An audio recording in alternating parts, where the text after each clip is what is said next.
Mona Dagger, and I'm chair of the COS annual meeting. I'm Dr. Colin Mann. I'm a comprehensive ophthalmologist in Nova Scotia. I'm the current president of the Canadian Ophthalmological Society, and it's going to be my great pleasure to welcome you to the annual meeting in Halifax in June of 2022. It's very exciting to be able to reconnect with Canadian colleagues, ophthalmologists, trainees of all levels, industry partners. The idea that it can be in my backyard, so to speak, and be in Nova Scotia this year is absolutely fantastic. The COS annual meeting is the largest gathering for ophthalmologists in Canada. We come together to share knowledge and innovations. I'll speak about the latest research, the new medications and surgical techniques.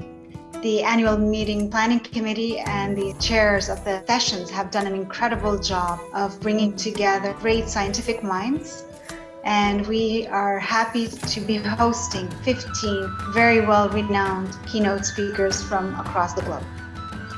I have a 2-year term as president, and one of the most fantastic jobs that I have to do is to be involved in the presentation of the Lifetime Achievement Award.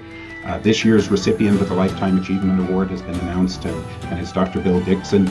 It's going to be my delight and privilege to be involved in the Lifetime Achievement Award and the presentation of that to Dr. Dixon. For the first time this year, we will be hosting a session on equity, diversity, and inclusion with keynote speaker Dr. Marcia Anderson. And of course, we're going to recognize our peers with awards of merit.